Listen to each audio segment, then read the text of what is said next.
The small village of Felbridge had always been a quiet place.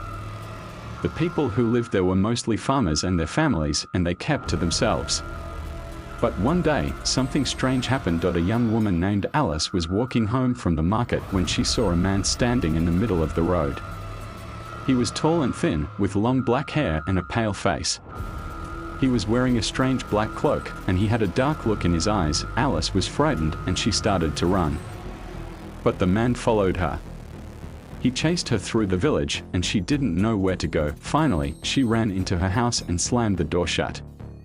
She locked the door and hid in the corner, shaking with fear. The man stood outside her door for a long time. Alice could hear him breathing heavily. Then, he finally turned and walked away. Alice didn't know what to do. She was too scared to go outside, and she didn't know who to tell. She decided to keep it to herself. The next day, Alice went back to the market.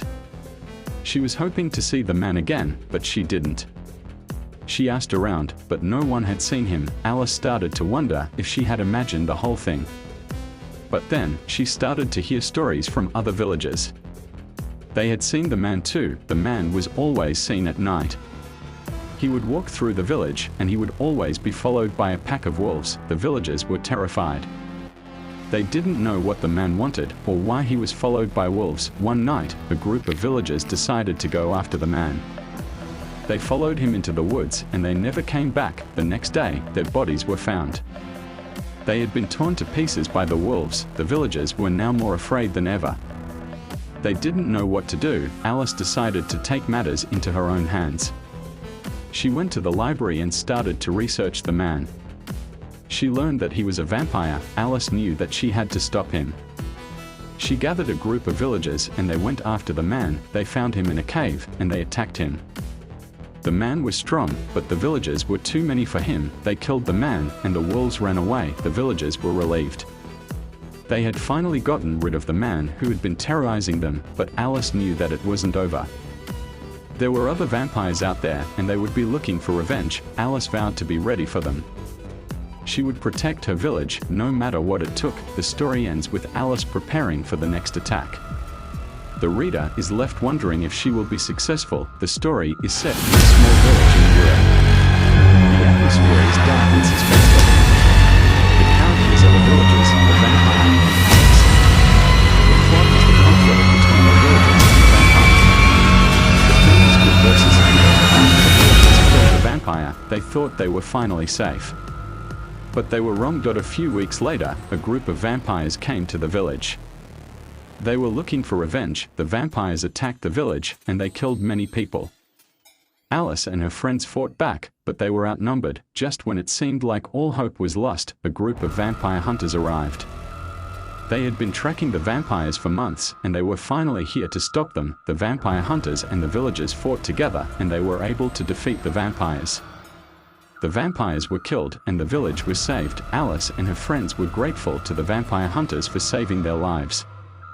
They knew that they would never have been able to defeat the vampires on their own. The vampire hunters told Alice and her friends that they were part of a larger organization that dedicated itself to hunting and killing vampires.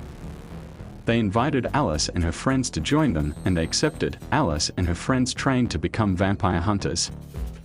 They learned how to track vampires, how to fight them, and how to kill them. After they were finished training, Alice and her friends set out to find and kill vampires.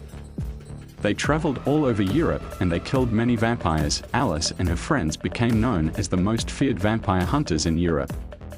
The vampires were terrified of them, and they knew that they were no match for them. Alice and her friends continued to hunt vampires for many years. They saved countless lives, and they made the world a safer place. One day, Alice and her friends were hunting a group of vampires when they were ambushed. The vampires were outnumbered, but they were stronger than Alice and her friends. Alice and her friends fought bravely, but they were no match for the vampires. They were all killed in the battle. The vampires were victorious, but they knew that they had won a hollow victory.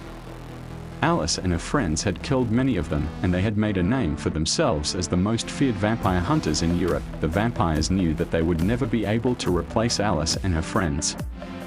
They were the best of the best, and they would be missed. The vampires vowed to never forget Alice and her friends. They would continue to fight in their memory, and they would make sure that their deaths were not in vain. The end.